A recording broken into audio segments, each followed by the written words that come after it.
And we're live. Wow. It says we've been live for 30 seconds and I'm not even There's sure. No fucking way. Yeah, it goes live instantly and then it just tells you it's still connecting while it apparently streamed the whole thing. So how much pre-show do they end up getting? Because that's scary if that is the case. I don't think they got much of the pre-show. I sure hope they didn't, because I was like licking the inside of this lemonade cup that I had made. That checks out. So. Oh my gosh, it feels like it's Dia de los Muertos, and it really isn't. It's just another day. No, it's Black Friday. It is Black Friday. It's another dark day of the calendar at the end of the month in the fall. Yeah, it's a super moon also. It's actually a black moon. No, it's a Chiefs moon. Hey, home of the Chiefs. Go Lions. Yeah, in a world where I just need to see a three-peat happen, I can't wait to see Detroit come out. No, Detroit was coming up hype last year. This is their year. They've waited to get a world championship. Super Bowl. Sorry, they haven't had a world championship. No. This feels very. And vindicate yourself. This feels very reminiscent of like I don't know. It'll be perfectly fine. You had your quarterback. He had his opportunity like 2-3 years ago. Now you're in the limelight. There's like a lot of people like backing you, but the Antichrist is basically still on the Chiefs side. So the Chiefs are gonna win this year. And then after not God willing. Not God willing. If the Antichrist is on their side, then God willing, the Lions will win. With Donna Kelsey on their side, the Lord will come through. It feels disingenuous. Needs to. I mean, no disrespect to Miss Kelsey. But also the Jason Kelsey family. I'm just like him and what is his wife's name? Is it Brooke? Who? Jason Kelsey's wife.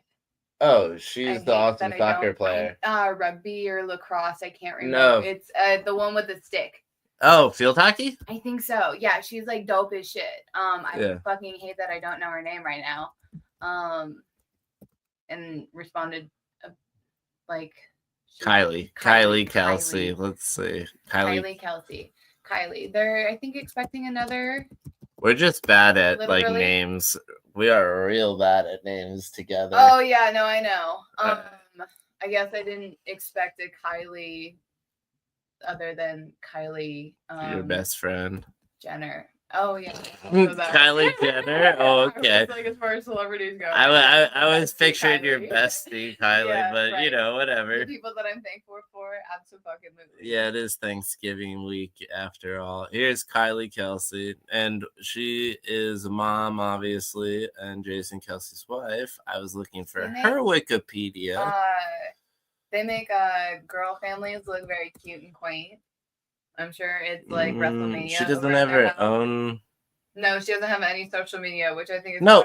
She doesn't ever own Wikipedia though. That's not social media. Sure, but both.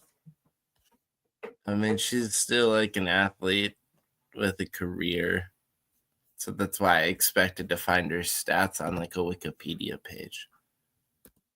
Played at Cabrini. Okay. Interesting. That's cool. They put athletes on IMDb now? Huh. Field hockey. Yeah. Yeah. So, she's dope as shit. It's just like, very... I think it's really funny to... family at the moment. I think it's really funny to find her stats and her stuff on... Sorry. It's just funny to find it on IMDb first. Yeah.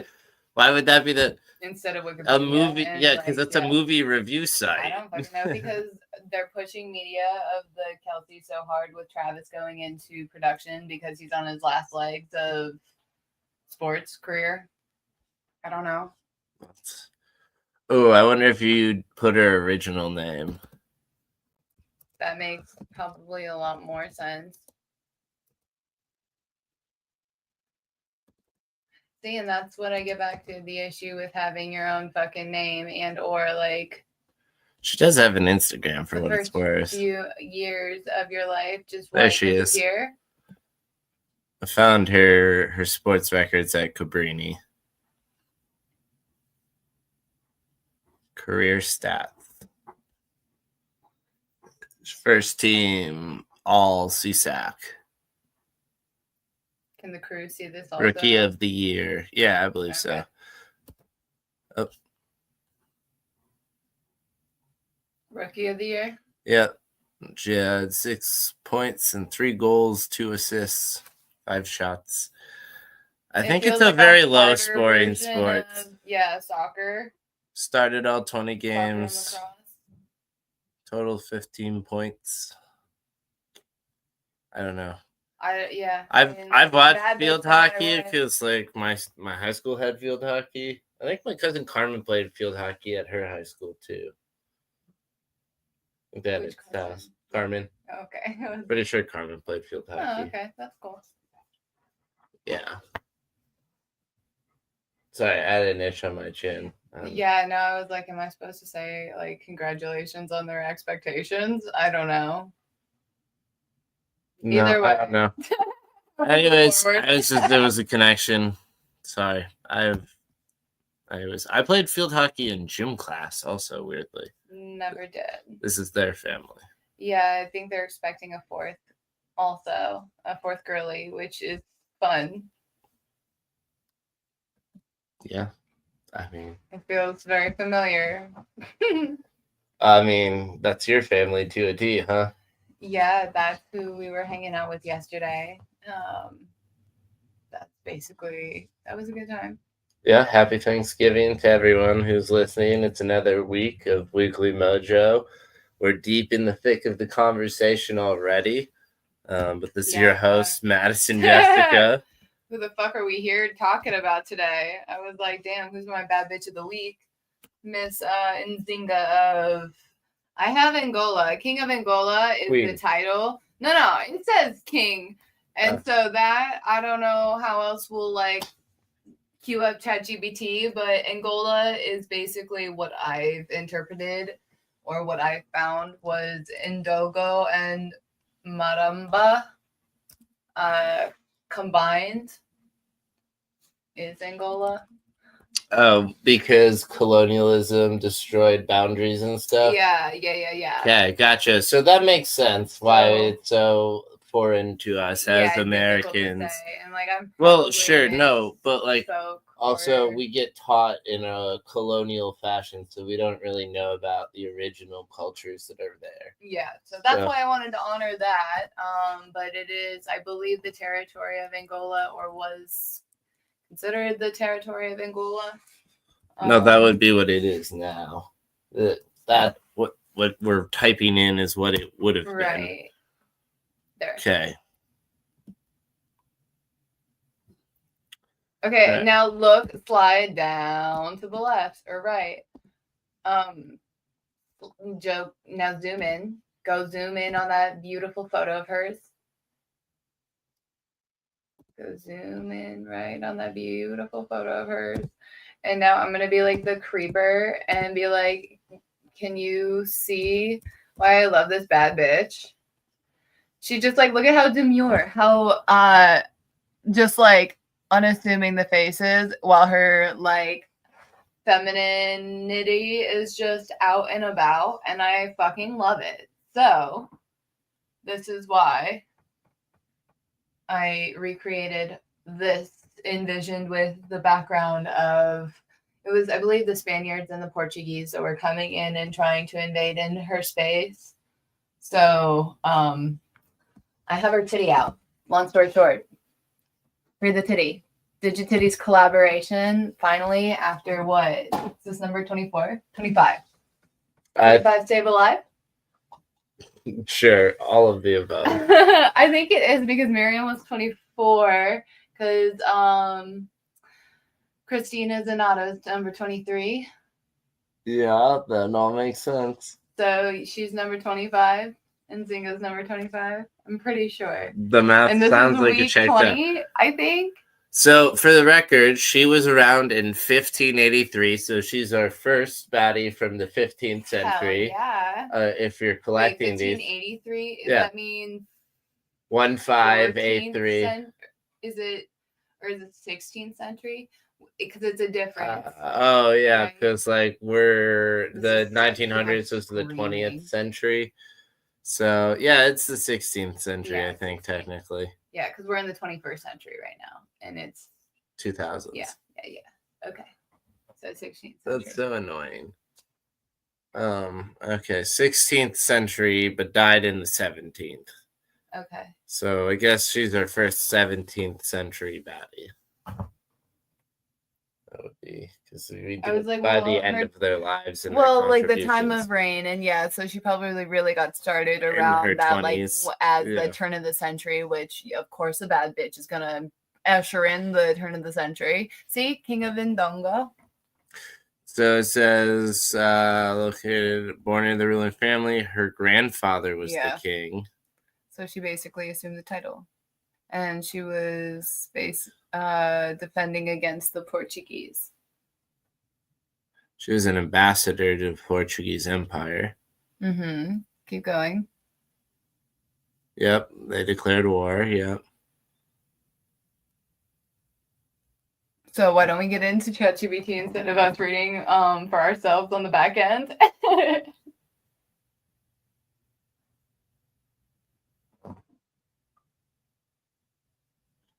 Yeah. Oh, she's D'Souza. Oh, wait, what? See, even so, Queen Njinga Babande is known by many different names, including both Kimbundu and Portuguese names, alternative spellings, and various honorifics. Common spelling in Portuguese and English sources include Nzinga, which is what we have. Nzinga, Ninga. Okay, so that's cool. Jinga, Jinga, Zinga, Zinga, Zinga. She was also known by her Christian name Ana D'Souza. That's so fascinating. Yeah. Ana D'Souza Nzinga was given to her after she was baptized. She was named Anna after the Portuguese woman who acted as her grandmother at the ceremony. She helped influence who Nzinga was in the future. Her Christian surname D'Souza came from the acting governor of Angola, João Correa de Souza. Oh, that's so wild to have just been in Philly visiting a good friend and physician. That's so nuts. That's so crazy. Very small world. Yeah. All right, we can get into it now. Something about her embassy when her brother came to power. To see what ChatGPT has pulled out for us for our like highlights, and then we can get into this a little bit more thoroughly because, like I said, I really had no other notes. I'm not even sure how I came across this bad bitch. This is like one of those OG ones that I'm not sure I have found. Yeah, wow. Okay. She's got a fucking story. I don't even know if ChatGPT is going to do it so well because it's so long. But we'll see what it does for us. I'm excited to get into it. Do we have any recommendations this week? Do we? Appreciate the time that you have with your loved ones. I am reading a book that I probably shouldn't recommend because I bet that will get us banned. But I should recommend, or I should clarify that it is about how the Federal Reserve banking system was like conceived and lobbied into existence and its function in present society, and not anything else other than that book. That's pretty fascinating to think about. What's the title of the book? That's the thing. Well, maybe we just say it's recommended as like it's a horror book and it is all fiction. It is called The Creature from Jekyll Island. Oh, that's the one. Okay. Yep, that's the name of the book. So, me giving a false genre probably helps clarify, you know, masquerading the lead into the title. Yeah, the title could absolutely be used for the like Fox Island debacle, but basically I'm just thinking about I can't even believe the court case. You sent me it like back in, I finally got through some of your TikTok stuff as I was sitting in the airport for like 6 hours. But the fact that the court case where a bunch of Lawrence, hold on, we gotta pull this shit up because it's 402 as I'm fucking speaking about it, and Nebraska's zip code is 402. So it's Lawrence. I want to say C. Lewis. He's a politician in Omaha. Louis C.K.? Yeah, but it wasn't him. No, obviously it's not Louis C.K. So he basically was trafficking boys or Oh, wait, no. I mean, it kind of could have been Louis C.K. No, he just exposes himself to women and masturbates in front of them. It's disgusting. Hopefully he doesn't do that anymore. He probably still does. Hopefully he doesn't get access to them anymore. Yeah. Where the fuck? You sent this to me. Oh my god, I'm gonna have to go find this. It's not, of course, it's not going to show up on my Google because they're going to shadow ban that. Let me go back to Yandex. No, they don't just shadow ban things like that. Connor, they literally do, especially when the majority of the politicians are responsible for it. And the two people that have come out as survivors in it have been convicted of perjury. Oh, yeah, I forgot. Free speech isn't free anymore. It's kind of that. Yo, like, did you hear what Mark Andreessen came on? Mark Andreessen went on Joe Rogan's podcast the other day, and he was sharing that the government was basically like, we want to control the market of AI. Don't even invest in any more AI companies. It's over. What in the fuck? Yep, they're like, AI is too dangerous already. We've got to regulate the market. We're going to make partnerships with these companies to make backdoors and set guidelines of how the government's going to regulate how AIs can respond to humans. All the above. And I'm like, these people don't know how to fucking regulate this technology. They can barely comprehend how it operates. It's fucking gross. Dude, like, what do we do in this situation? Because it just feels like they're like... Well, the good news is that was really primarily the Harris administration pushing that. Okay. So, on some level, the threat is aside until another machine-backed candidate gets in the JD Dancing Queen? Yeah, could be JD Dancing Queen. He is, to me, a machine candidate. Different machine, though. Not the same machine as the Harris Walls Bush Cheney machine. Right. You were saying it's Peter. It's the Peter Thiel machine. Yeah. He's a completely rogue element. He's his own new thing. He's been building up his clout for many years now. Like, the last 30 years have been a story of how Peter Thiel has gained more and more control and influence within the United States government as a tech mogul. One who learned. The 1980s, Lawrence King. That's who I was looking for. 1988 until which one is he? Now. He's this guy here. And that's the survivor. Kind of looks like Cleveland from the Cleveland show. I guess we could be showing this on but it kind of that. So Lawrence King ran an underground club in Omaha, Nebraska, which he, along with politicians and businessmen, forced children to have sex with them. In 1990, Nebraska country grand jury concluded that claims were a hoax, and federal grand jury later agreed the allegations had no base. But here's the thing. Here's what's so fucking wild, that all of the people that dismissed this and called it a hoax immediately got promoted as a result of it. And then no questions were ever asked. And the two victims that came out about it were, again, sentenced to jail for perjury. And this happened in the 90s. This has always been happening. Are we looking up the difference between Yandex and Google because Google didn't give you what you needed? Mm-hmm. That's fucking disturbing to think about. Why would they cover that up? 1993, a film crew flew to the state to look into it further, interviewing the alleged victims and others who knew, who were said to be involved as part of the documentary. He's a Republican tied to President Reagan. I'm not surprised to hear that. I mean, I'm a little surprised. I thought this was a left-wing thing. It's basically all. Do you like boys or girls? It really doesn't matter. Like, it's all power hungry little tiny dick energy individuals that have to extract from others because they don't feel value in themselves. Little dickhead energy.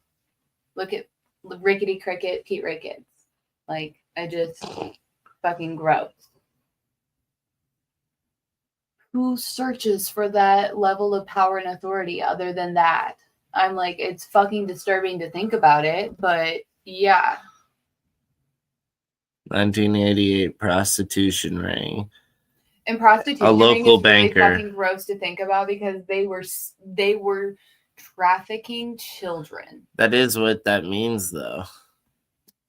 Prostitution ring and like trafficking children are the same thing. You're prostituting children. Right, but you understand like how we've distorted the term prostitute instead of like what was really going on the. I think prostituting children is far more harsh and clear of how disgusting the acts of what's going on. Prostituting children, trafficking a prostituting ring. No, they said trafficking trafficking children. Really bad. I'm saying that trafficking children doesn't sound as bad as prostitution ring. Prostituting children is what it should be prostituting children because that's what was going on, and I can't even fucking believe that I have to like say that out loud because that's fucking disturbing to think that people choose to. I just mean trafficking just makes the word feel so sanitized and clean, like they're just moving objects from point A to point B. It doesn't convey the gravity or disgustingness of what is going on to the victims of that or the survivors. They were missing the child portion in the conversation, that's where I was like hung up on. It's like they're missing the gravity pedophilic prostitution ring. Fuck, that's just so gross. And okay, so anyway, that was like a. Those are all trigger words that might cause this episode to have to get bleeped.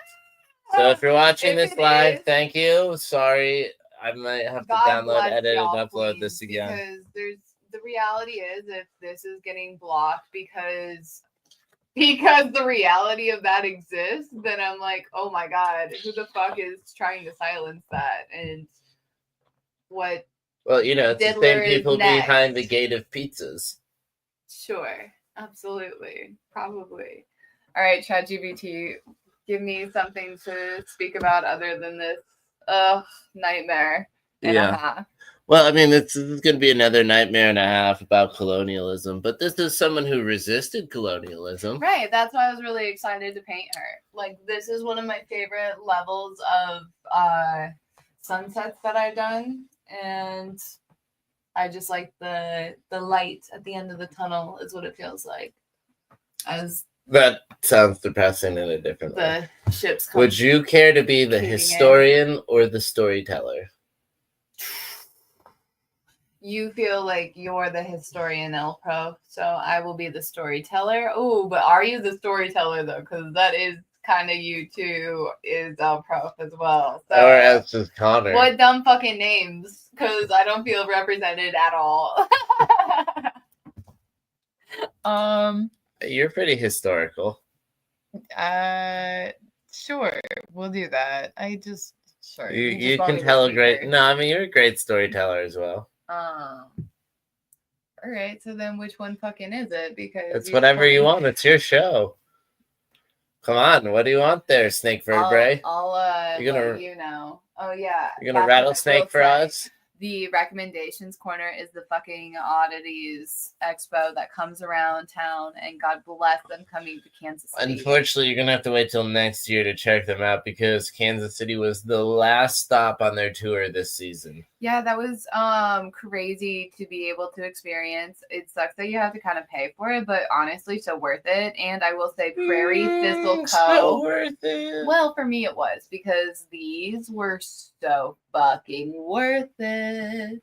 Thank you so much for my Christmas present / just present in general, because it's not Christmas yet and I'm absolutely wearing them.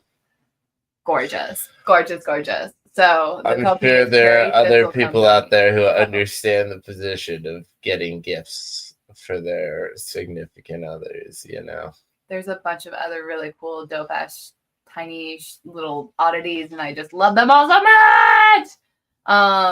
I got some fetal hearts that I will have to remember where I got them from. Just to clarify, she said fetal hearts. Pig hearts. Not human.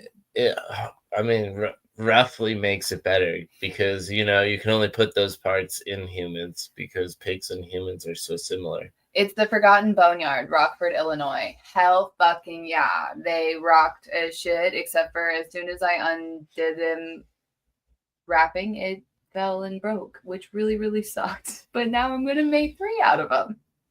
Yeah. Anyway. And it smelled like formaldehyde in our living room for the whole evening. Just a little bit. Those just gotta love having to clean up stuff you were not anticipating, and then like low-key, what a sad like endeavor to have to lose, you know. Mm-hmm. But lemon's out of lemonade, I suppose. All right, let's get the show on the road, Ruby. Is that I made lemonade out of powder. Yeah, you did. You enjoyed that whole skeleton head of. Oh yeah, I did. Down to the last drops of unabsorbed powdered crystal sugar at the basement. I mean, like, did you ever just like lick your finger and put it in the powder container? Yeah. Yeah, that's a kid. Yeah, of course I did. I drank syrup out of the fucking bottle. I was that kid. Ugh. I like sugar. You are a sugar fiend, king, queen. It shows, but I'm working on it. All right. What did you choose? I think I'm the historian. All right, then get going there. You're number one. You were number one. Hell yeah, Ruby Doo. Today, I want to tell you about an extraordinary woman who defied colonial powers, stood as a symbol of resistance, and ruled with intelligence and strength. Queen Nzinga of Ndongo and Matamba. Do you know her story? Nzinga, the warrior queen who faced the Portuguese in the 17th century. Oh, wow. You knew I've heard whispers of her brilliance, but tell me, what made her so remarkable? I am a storyteller, so I've got to have all the words to bring that to life, you know? Where do I begin? All right. Nzinga was born in 1583, so into a royal family of Ndongo, which is present-day Angola. Her father, the king, admired her sharp mind and involved her in politics early on, which is a very smart man. Did he have a boy? Yeah, there it is. Oh, yeah. Oh, hell yeah. Good for him, even in spite. God bless it, you know? Anyway, I'm just so excited. It involved her in politics early on, but when her brother took the throne after her father's death, she wasn't as wise. He wasn't as wise, thank you. His decisions allowed the Portuguese to exploit their kingdom. A familiar tale, unfortunately. Wow, I sound like a douche. That's so accurate. But Nzinga didn't just sit quietly in the shadows, did she? How could she? Far from it. When the Portuguese began enslaving her people, she was sent as an envoy. Envoy. Don't know the difference, and honestly, it sounds the same. Envelope. She was sent as an envoy. I mean, that's a good way to deduce what it means. Peace. Picture this: a room filled with Portuguese officials exuding arrogance. Oh, of course. They refused to offer her a chair. Fuck. Hoping to humiliate her. Okay, now I want to cue to Miley Cyrus saying, like, pull up your own fucking chair. Shit. Have you seen this? Mm-mm.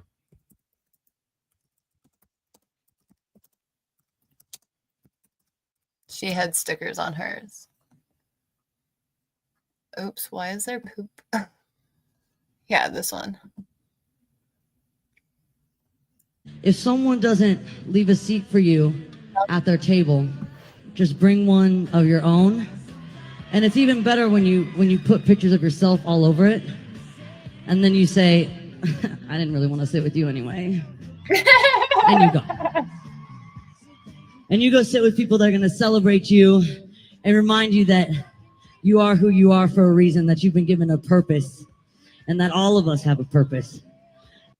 God bless her. Love that bad bitch. Anywho, though. I'm not sure I respect her outfit choice for her show there. It was a choice. The shoulder pads for the football uniform. She can wear whatever the fuck she wants. Oh, she can. Everything is I'm just like, costume and a it feels like cosplay. Yeah, sure. You do what you want to do, but I'm like, I'm not sure that worked. But you don't have to love the mullet. I think that's what scared you, is because your guys' hairs are a little too close. Maybe. Her broad shoulders really intimidated me. It made me feel insecure is what it is. Yeah. Like, As my shoulders are just yeah. It's just like, it's too much. And it was the pink too. It's probably sent it over the edge. Oh yeah, you know, like blue color, you know? No, totally. 1950s, they used to paint the inside of opposing teams' locker rooms that color to drive them crazy. To calm them down, actually, because but it drove them crazy. Well, that's what they learned, is the pink over time no longer calmed them down, but literally drove them mad and insane. So you can imagine having that in hospitals was not helpful. But you can also imagine not helpful. You can actually imagine that it was probably a home team disadvantage. Because at halftime, you go back into the locker room, right? For sure. And you're all fucked up from half of a football game in the head. And you're just laid there. And you're like, getting all hyped up. And then, you know, the pink in there is just making you crazy. And you're like, guys, I feel crazier than normal today. Let's fucking go. Let's fucking go. And then you just go out there and whip their ass. And this team is never a second half team at home, especially when they don't come out strong enough in the first half. Every single one of these schools with these pink opposing team locker rooms. It is. That's my theory. Quite a narrative. I am the storyteller. That's very true. Speaking of which, is it your turn? It is, I think. But Nzinga turned the insult into triumph. She ordered one of her attendants to kneel and act as her chair. She sat regally, eye to eye with the Portuguese, showing them she was their equal. Hell yeah, babe. I don't support using your other people, but, you know, do what you got to do. No, her people probably understood, and they were like, we need to do this to make our point, to make our people have respect. This is how we stand behind her. Yep, yeah, totally. I mean, quite literally, they were her foundation there. Hell yeah. That's a good way of seeing that. I like that. I'm sure that's how she saw it. Exactly. We'll find out. That moment was more than clever. It symbolized her defiance and poise. The peace she negotiated didn't last, though. Portuguese broke their promises as colonizers. Jesus, colonializers. That's what I wanted to say. Colonizers. Colonial settlers, colonizers. That's awful. I hate it. Oh my god. On the backs of Sold a Story, the fucking podcast that we just blew through. Yeah, that was a decent. Is that a recommendation? Also, it should be, honestly. Sold a Story was pretty good. Wasn't necessarily in my like niche that I usually listen to, but it was fascinating too. And because it was political, or because it was educational. I just don't like listening to children on podcasts. Oh, there wasn't that many I children. know, it was fine. Like They it wasn't- interviewed it him was- like once or I know, I twice. just like it's different. Like that's such a weird problem to have. Well, okay, it could be worse. They I were don't know. victims in the literal podcast. Yeah, like well, so that's why they interviewed him. It was so contextually relevant. I understand the situation of and also felt a little bit of PTSD going through it. So that didn't Yeah, do you really want to help give me them either. a like high level of what the podcast is about? Since we're deep into reacting to Yeah, it. it's something like a third of students have difficulties reading in the current Learning to read. educational system within learning how to read because they basically over time co-opted the way that reading is taught to kids. They denied phonics as a part of the process, It's a as huge a part of that. fundamental part of how they went about They teaching it. basically say don't sound out letters. That's like the last resort when that should, in theory, It's a be part of the for- process. It's not the only part. It's a part of the process, though. You As can't somebody take who's like phonics out. graduate, I would say something like I don't necessarily know the chunking of words in like the TIOT because that feels very French, and I think It is that's French. obviously because And there's a lot of TIO2 words where I'm from, which is why we learned which that is why you did, chunk. which is why it has never fucking crossed my mind living in the Midwest until I live in the Midwest. you Don't- live in you live in your little Mideast bubble. So please, No, just- no one's ever heard the term Silence. Mideast before. You're No one's truly ever in heard the term Detroit. Mideast first. Detroit, little twat. I'm just like Paris and Detroit being sister cities, having so much French influence means that you're probably more likely to have those the French understanding in the word context. Whereas I definitely did. I get Kearney, Nebraska, not Kearney. It's it's like weird things like that where it's very just depends on where you grow up. Mm-hmm. They're just regional words. Like there's a place in Michigan that if you look at it, you would expect it to be French, like Milan, right? But it's Milan. So and that speaks In Michigan to where it is because it's down south. No. In like Yes, but that is so Midwest. Right. And many people mispronounce Detroit as Detroit because it's Detroit. Right. So Midwest. As we don't call it Detroit. Come to it, but you understand how much French influence is I don't call it probably Caju. I call it Caju.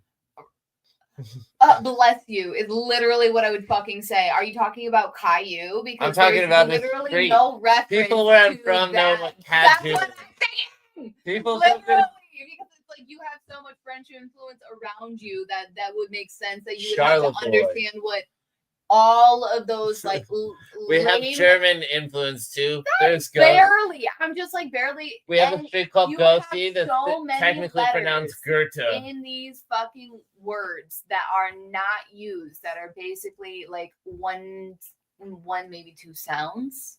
The VOIX, the ROIX, the EAUX, yeah, like all of the all of the French, but like I don't have any like of that jazz it influence. up. I have none of that influence coming from the Great Fucking Plains. You know what I mean? So like Meat and potatoes is what you're saying. Getting back to So you're the meat and Russia. potatoes Midwest, and I'm the fun jazzy Midwest.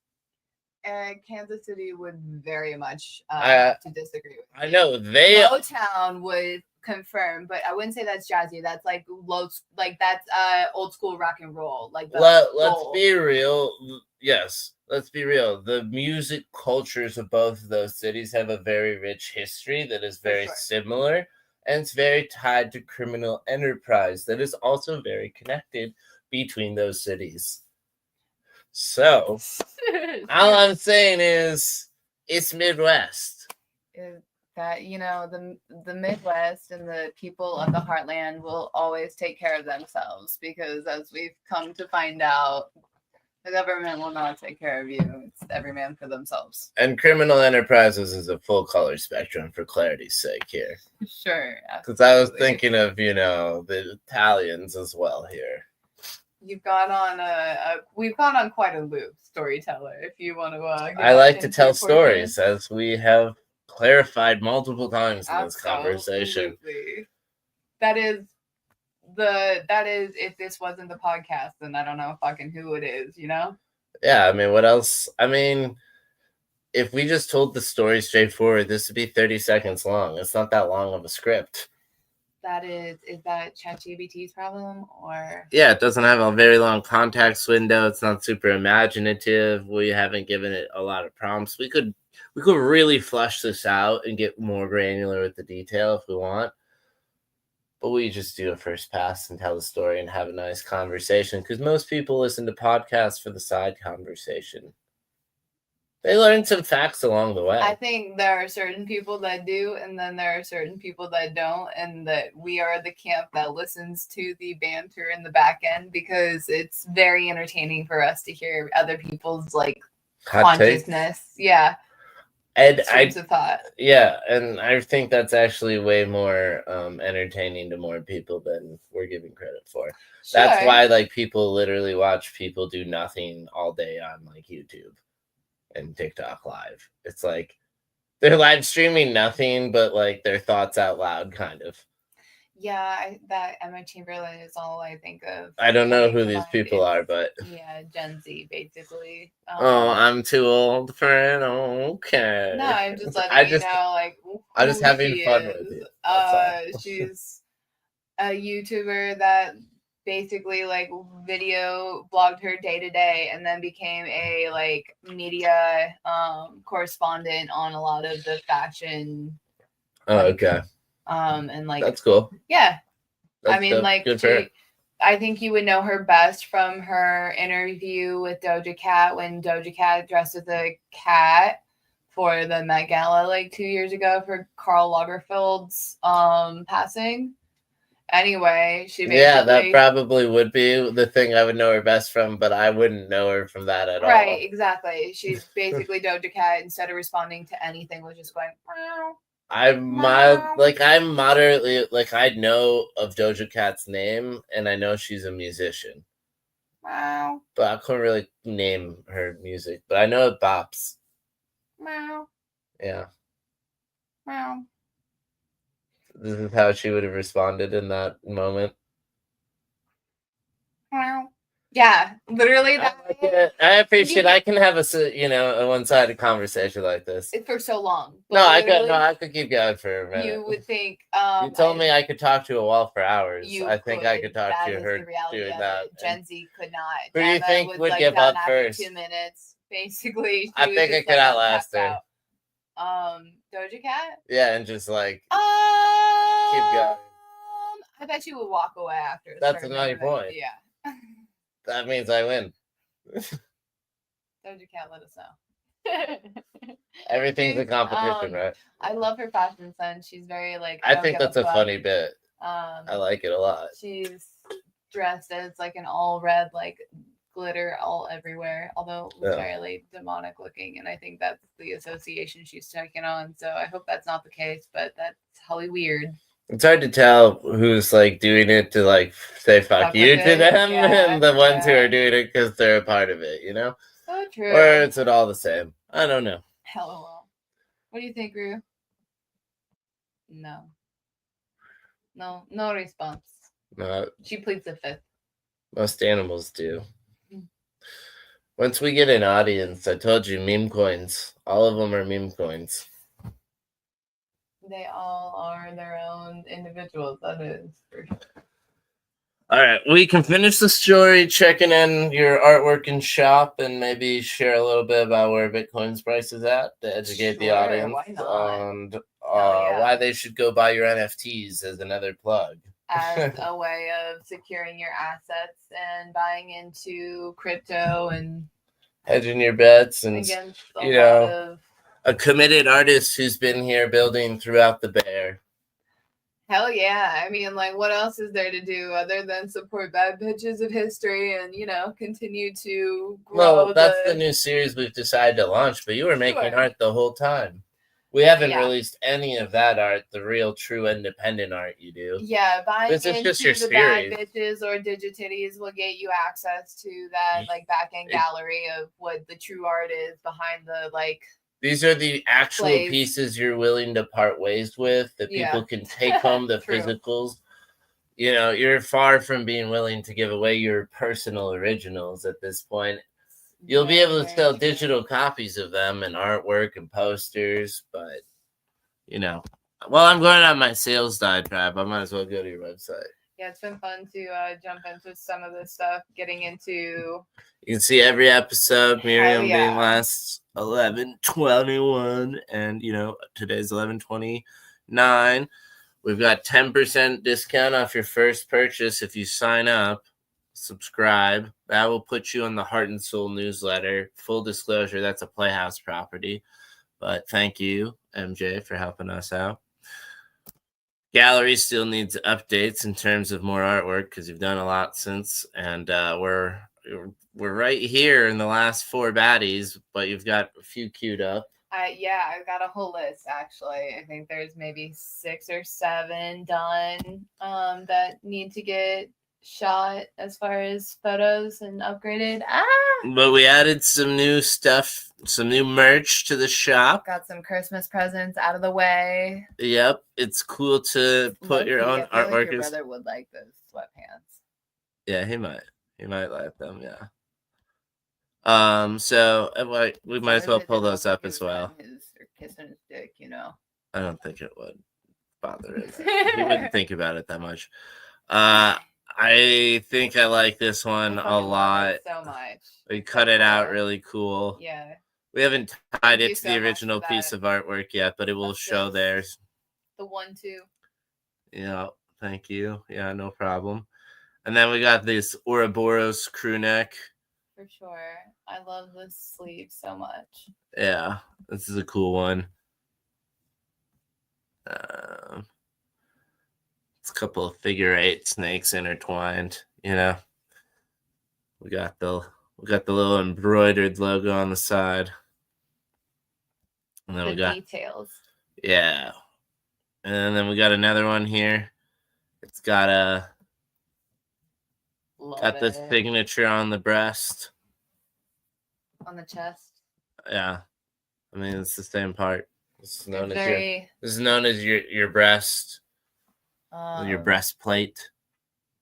Feels very much Rolling Stones, but the version of it. Rolling Stones or Kiss? No, it's Rolling Stones. You're right. That did the lips. But it's also like Rocky Horror. I love it. I love it. I love it. I love her so much. She's living in my hallway right now. Yeah. But all right. Fun to see it on merch. And lastly but not leastly. Yeah. I mean, what that we added today, for sure. Yeah, unmasked official. You can see the ghostly hand holding the face, pulling it apart from the soul behind the mask. And then lastly, we got our Prideful Renaissance fleece sweatpants. I mean, got a few other options on there for these guys. But little MJ on the back heel here. Full pant leg of prideful, dissociated heads. I love it. So you can see we haven't had the art descriptions to those products. This is all fresh creations today. We got a stack of recipes also looking to load up and go in here. So stay tuned for more. We've got this whole story to finish before awesome update to the website, Yeah, it's been a very I would say stay tuned to more updates on the website, totally. Support the merch. Absolutely. It was very fun to get a part of that work done and then also have some of our Christmas stuff taken care of because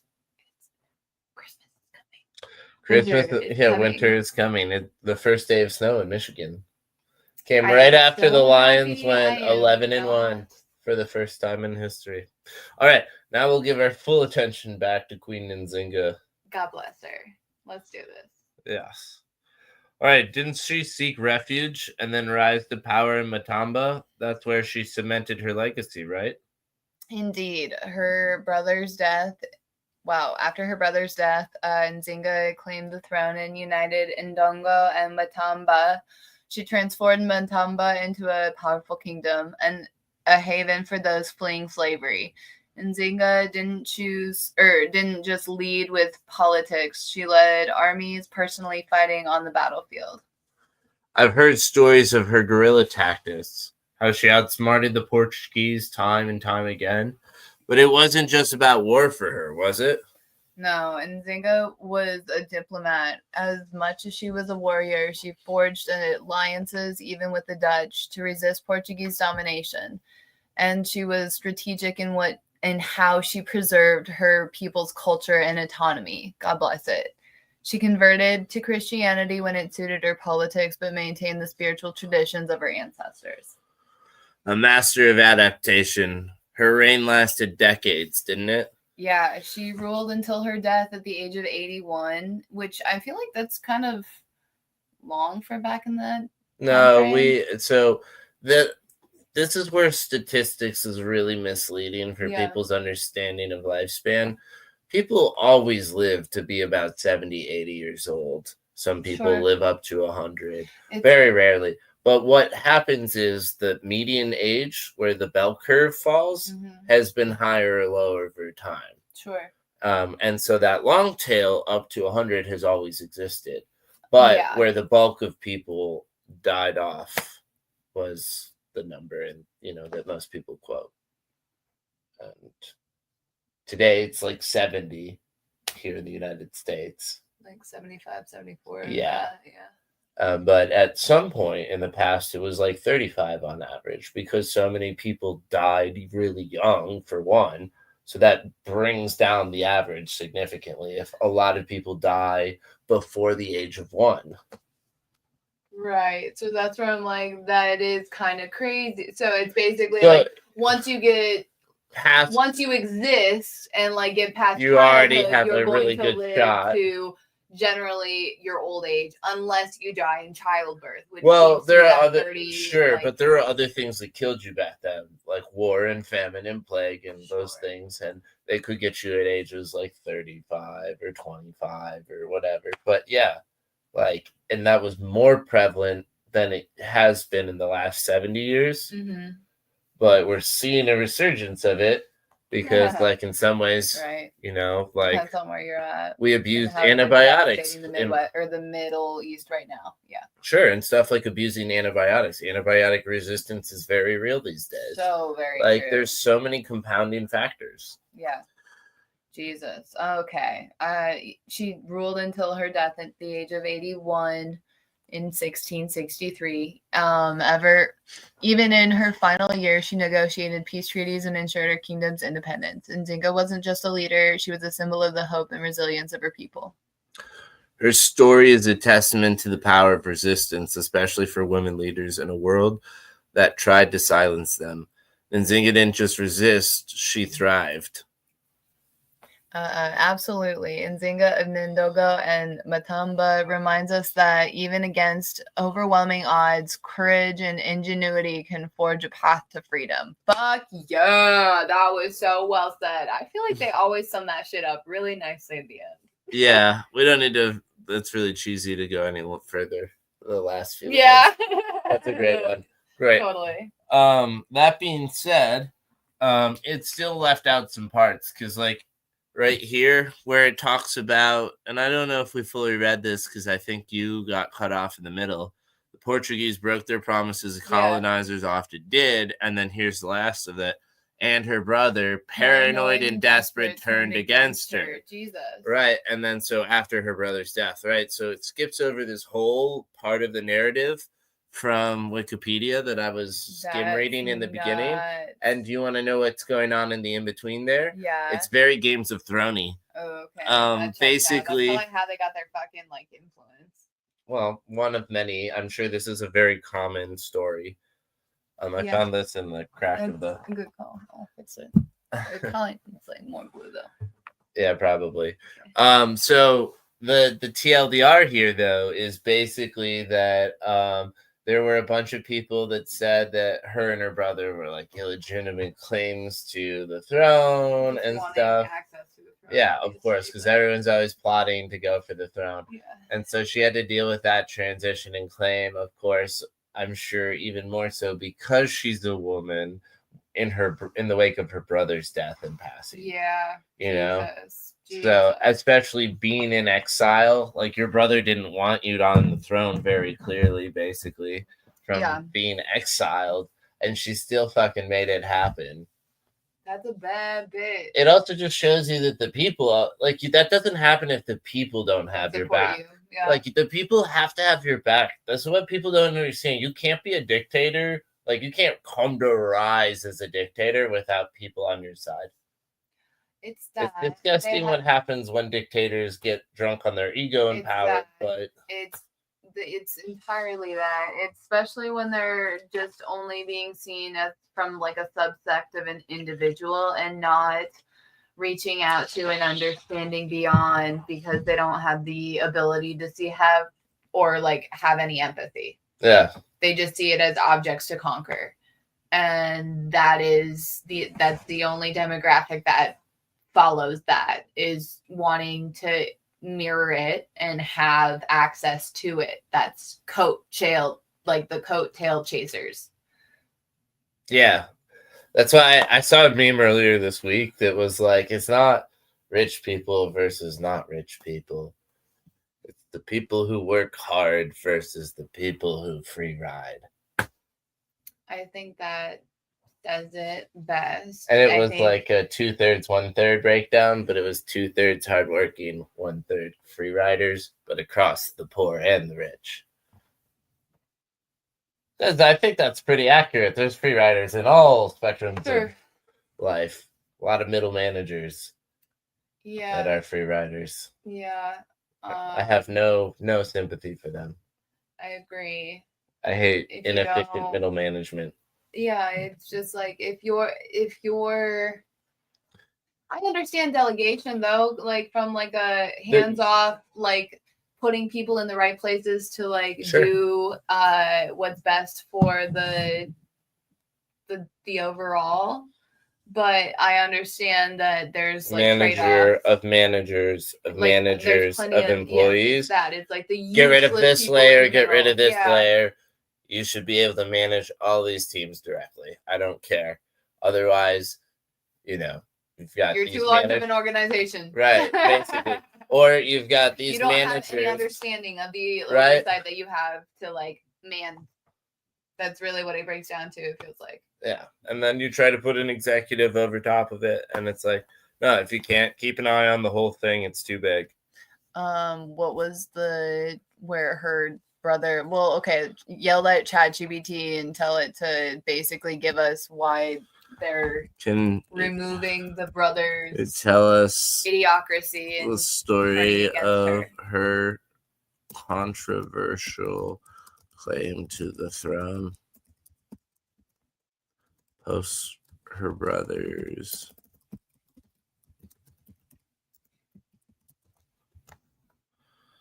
Cool. I will turn the screen back on. Alrighty. Here we go. This is a sub-story called Nzinga's Rise to the Throne. Cool. All right. As we left off, Nzinga, they're just gonna give her the name. I'm just gonna say Nzinga's path to power was as bold as it was controversial. After her brother's death, her claim to the throne wasn't exactly straightforward. Do you know what happened? I know bits and pieces. Her brother, Ngola Mbande, ruled before her, but he didn't exactly make things easy for Nzinga, did he? And not at all. Ngola Mbande was paranoid and insecure, especially around Nzinga's intellect and popularity. That sounds exactly right. He even ordered the death of her only child to weaken her position. Oh my fucking God. What a psychopath. It said that he eventually became consumed by despair, especially with the pressure from the Portuguese. His death in 1624 was sudden. Some say by his own hand.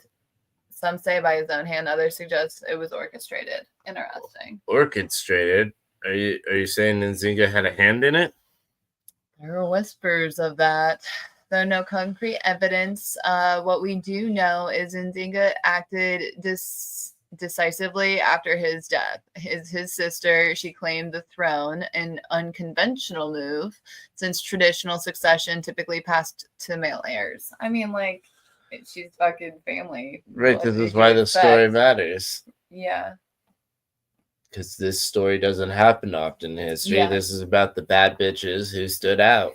Right. I'm like, well, they're like questioning it, but I'm like, well, what else was she supposed to do? No, like they're telling the like... story. It was unconventional at the time. Yeah. Right? Like, I hear you. You have to acknowledge that. That's what makes her the bad bitch that she is, right? Like the fact that she bucked convention. Hell yeah. And the court didn't welcome her with open arms, I imagine. Far from it. Many noblemen opposed her. They viewed her as a woman in a role meant for men. Okay, so her people were not necessarily always on, like, behind her. The elites weren't behind her. The people might have been. Yeah, in a role meant for men. And her boldness didn't sit well with the patriarchal elite. But Nzinga didn't wait for permission. She declared herself Angola king, not the queen. Which is why I wrote her as king of Angola. I didn't write it in all, but I should. Not queen, and took the title with all its power. The daring move, especially in a time when women were rarely allowed to lead. How did she secure her position? Nzinga combined strategy, diplomacy, and sheer force. First, she secured the loyalty of her army, ensuring she had the military backing to fend off rivals, which is brilliant on her part. She also solidified alliances with neighboring kingdoms and leveraged her relationships with the Portuguese, whom she had previously negotiated with. Didn't her brother's son, Kaza, challenge her claim? Wasn't he supposed to be the heir? Yes, Kaza had legitimate claim, but Nzinga outmaneuvered him. According to some accounts, she ordered his execution to eliminate the threat entirely. It's a decision that paints her as a ruthless to some, but ensured her stability of her rule. Huh. Yep, this sounds Shades like of super. Grey. This that is sounds so about Games right, of though. Thrones. Yeah, That's what I'm saying. Yep. Like, or at least Dance of Dragons, or whatever the new one is. I would just like to see a spinoff of her in this situation instead of just a bunch of like anemic white bitches. Sure. I could, as long as they kind of got the same storytelling action, I don't care. Ruthless, perhaps, but wasn't it necessary? If she hadn't acted, the kingdom might have fallen into chaos. Precisely. Nzinga understood the stakes. Her brother's reign had weakened in Ndongo, and the Portuguese were circling like vultures. For Nzinga, consolidating powers wasn't just about ambition, it was about survival for her people. Because you're only as big as the community around you, or like only as... You're only as strong as your weakest link, and if you have 1/3 of the country backing your brother's nephew, your nephew, basically. Yeah. Well, then you're divided. A house divided cannot stand. Yep. I found out that, Lincoln married into a slaveholding family was mostly like super pro-racist, like... Abraham Lincoln? Yeah. Yeah, I knew he was super racist, and he was just doing this as a political move to, like, get... Yeah. Like, move tension. We really paint his picture a certain way, though. Right now, totally. It's kind of fucking wild. Again, oligarchy. Well, yeah. Well, I mean, it's the publishing industry then, in this case, yet again, to give a nod back to... No. I'm talking about specifically the education. Story. Yes. Yeah. McGraw-Hill, was the Pearson, and this whatever Heiselbaum. No, it's Heinemann. It's so fascinating. There's so many more though than just those. Yeah, I mean they're all probably owned by like the same few families. I'm sure Scholastic is also one of these, like the Scholastic book fairs being in all these schools. Oh fuck yeah, dude! That's like probably like a good. Although to be 95% of the honest, endorsement most of that. like I think my favorite childhood books come from their shelves. So If only I would have ever been exposed to the Goosebumps series, it just would have been a game changer. yeah, you might have actually become a reader young in your life. Woulda, shoulda, coulda, woulda. Here we are now. Anyway, struggle through it. Oh yeah, I mean, coming full circle, that podcast was about how the education industry doesn't teach reading anymore, and I know we said it was about the lack of phonics being included in their program very deliberately. Yeah, they've stripped that out. They basically are putting guesswork in and saying, guess what the picture says, based on what your feeling is, and it's just like it could be so many different words. You're trying to like. It kind of removes while you feel like it's creative, it removes and stifles the creativity because they're like, no, you should only get this one word and you should only use it with a picture, and it just like removes the collaboration of it and isolates one specific thing. Yeah, and like when you're just learning to read, it doesn't work at all because, like you said, it could be a whole bunch of words and it does make sense, and it teaches you just to be wrong in a lot of ways and to be lazy, which is what happens. And so, like, the other thing, though, is that it's based off of a bunch of false premises, right? They observed what successful readers did differently than non-successful readers, except their observation is based on the premise that that what they do today is why they got good and successful at reading. But the reality is practice makes perfect. No, they learn to exposed to so many words over time. No, not at all. I mean, sure, all of those things, but that's not what I'm talking about at all. You go and take it to a completely different direction. It's frustrating. Where I feel like it is.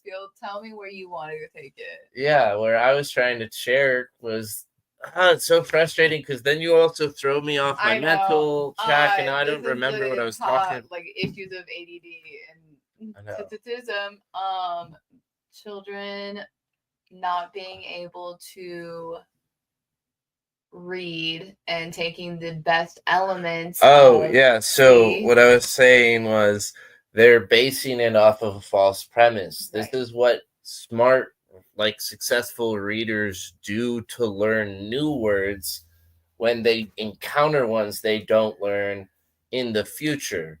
But what they have to begin with is a really strong foundation of what I was just saying. Vocabulary, right? That level of vocabulary. But so this is a great strategy for advanced readers. Right. And should be encouraged. And the cueing system is what that's called. The cueing system is something you should introduce for advanced readers, not introductory readers, because they need to still learn how to read before they can use context to discover new words, because they don't know how to read the other words to get the context. So the decoding book, I mean, was that basically how they were helping? I think the coding books basically include phonics in the process of also teaching sounding out words and deducing their meaning from the context of the sentence and the story and comprehension.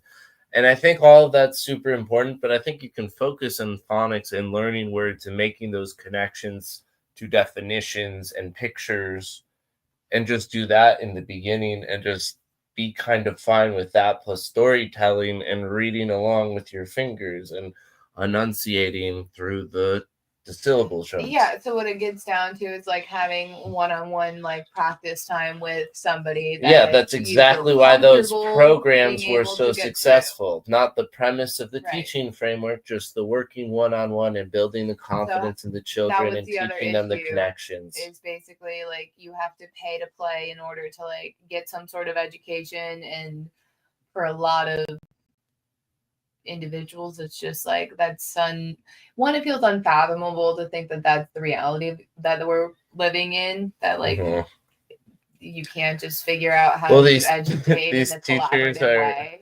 These teachers don't question. They're being force-fed all of the information, like this is the answer, and if the kid doesn't understand, it's the kid's problem, and that is the most vile thing I could have ever like heard. What a libtard would have only fucking said that. Like it's no, you're the problem. I'm like, what the You're fuck? not trying hard enough. It's like, no, I'm trying so fucking hard. None of this makes like, sense my to me. brain optimally And like feels my like brain it's would have on, never like, been able to learn that process. oh, It doesn't have any logical premise. It does. truly. How can you read a word if it's been hidden from you? Like, that is Truly. foundationally what is wrong to me with that system. Is in no way can guessing the word. You can't be- intuit it. It's like, are they trying to make No, like little the super no, like the point is to little 11s? the point is Stranger to Things? learn the word. To Right. learn the word, to That's see how the word we and recognize what it means. How can you start to recognize what it means if you can't even see the word? Yeah. No, I hear you. When are you ever going to read where you don't see the word? Literally, you have to see the word to read the word. It is a wild fucking concept. It's almost like they've stripped all of the education for a reason. Yeah, well, anyways. They just want workhorses. Stanley Milgram, it's a false premise of an experiment and not even a real excuse because they didn't let the participants that spoke up against the ethics of being a guard into the actual participation of that program. And that's why they were able to create a study that showed a defense for Nazi behavior. That anyone who can follow authority. Yeah, Stanley Milgram's Stanford prison experiment. Okay, you just said Stanley Milgram like I'm supposed to know the dude, and I'm like, well, he's. I hear you, said the guard. So basically, it was a bias that. So I think Stanley Milgram's the electric shock one. It might be. The Stanford prison experiment is getting around. But then I was to also conflating two before, but yeah. The Stanford prison experiment's getting like an upgraded documentary, like series or single show that I'd like to watch because I think they're interviewing the people that like went through it. So I think it probably gets back to like the forcedness of it. I wonder if they like primed them in some sort of way of saying kind of. Basically, what they did do was they led them to say, you can behave however you want. You can instill harsh punishment. Sure, you can like almost do like they're inviting it, almost like the same way that they like elicit negative behavior when they infiltrate. You can treat them exactly how you'd expect misbehaving prisoners to be treated. They primed them with, every single thing imaginable, and the people who there was one recorded person who was removed for having a conscience and saying, I don't think this makes sense. Shit. That checks out. Yeah. Anyways, so the point of what I'm saying is that like these teachers are saying, oh, I was just doing what I was taught. This is what the school mandated. If you buck the system, you get relegated, you get fired, you get the shit end of the stick. And it's like all very, very real. I get it, but that's why I hate systems and bureaucracy because it instills stupidity. It literally, it's how like it relegates smart people to the sidelines of like interest and authority in churches and like hospitals and like every position of power you can find bad apples. Every single teacher with a brain who called it out was sidelined, relegated, and told to shut the fuck up. Yeah, anyone and that who pisses me off. Hold on. Pin in that.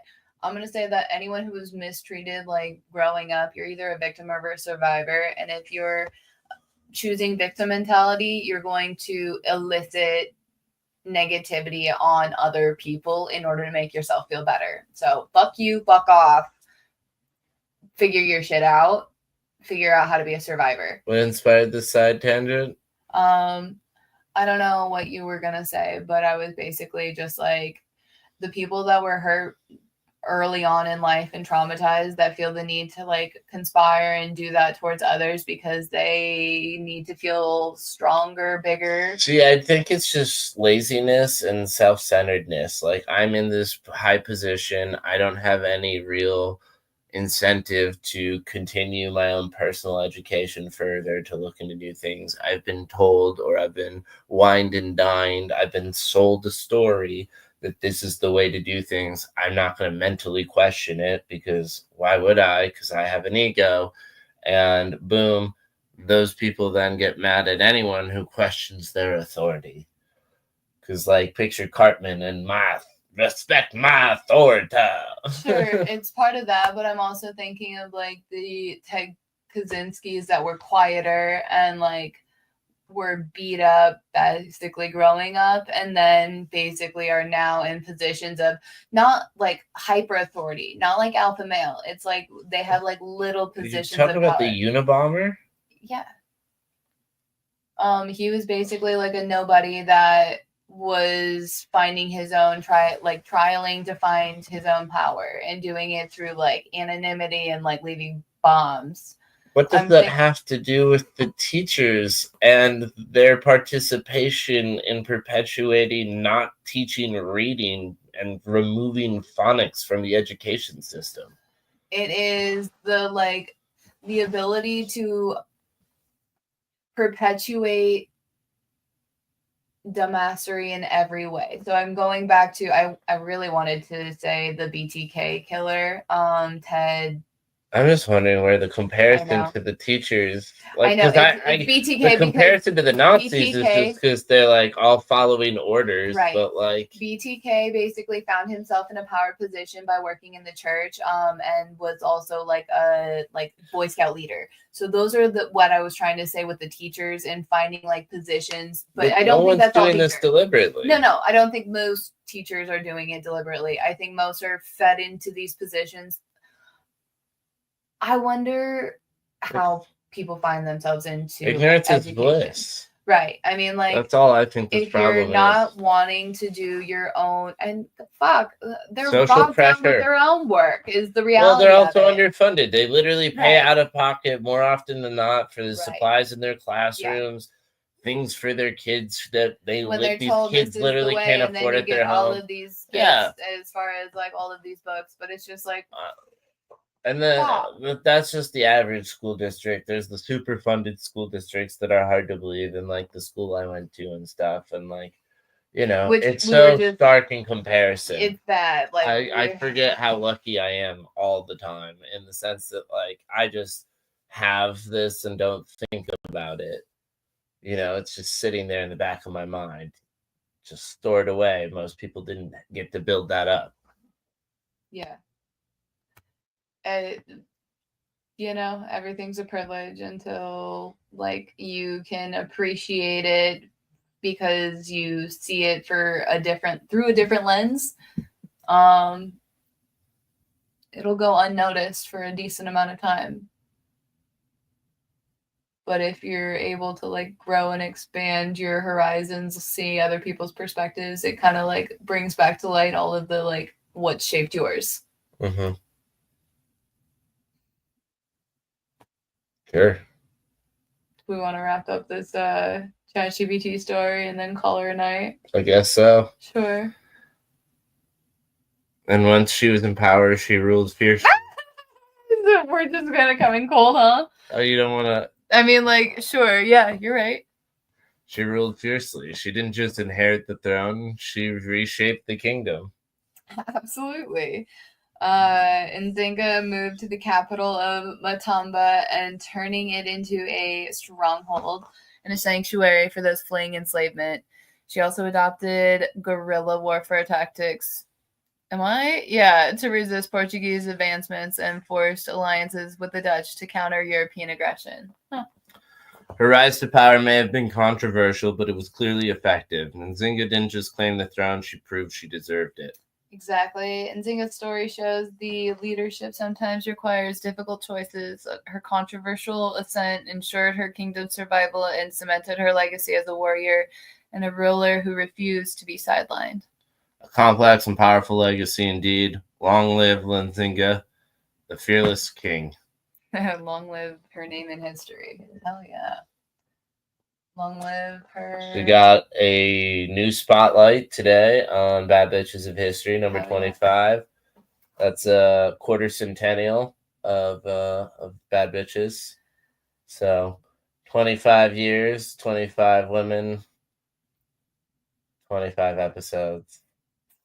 Can't believe we're still here. We haven't done 25 episodes. We've only done 20. But hey, all the bad bitches. So is it 25 then? Because like, I thought yeah, that was the yeah, number yeah. you It would be said. 25 because 24. Well, let's just look at Weekly Mojo. It's whatever it is plus 4.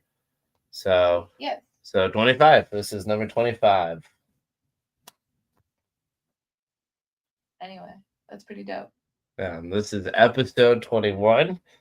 She is our drinking buddy today.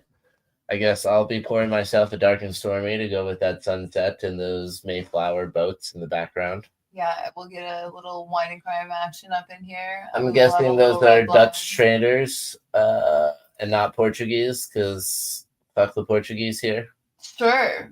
But also, you know, I'm Mexican. I think there's some positive ties to Spain in some ways. Some of my favorite physicians are Portuguese. My family's from Spanish. I think my family's from Portuguese too, but you know, we'll forget about that for now. Until we claim our Latin time, roots mostly. Listen, I love the multiculturalness of it all. I think the further we can grow as a society and connect the globe together, the better we'll be. Yep. Well, that's kind of how it works over time, basically. Don't use UV lights. They'll turn us to the grays. True. Yeah. That's my new conspiracy. Stay sexy and use incandescent light bulbs. Is that what I'm hearing? Yeah, stay sexy. Don't get murdered. Don't get murdered. Use incandescent light bulbs. Right. It's a slow death. You don't want that. Oh my goodness. It's 1:20. Stage. Oh, now our audio's back. Ew. I didn't mean it. Yeah. It's time for us to go though, because I shouldn't be handling other things other than, you know, on and off. Yeah. See, next time, don't touch the AV equipment. This is my domain. I'm the tech nerd. Well, here's the thing. We're wrapping up here, and as I was hot to go. Yeah.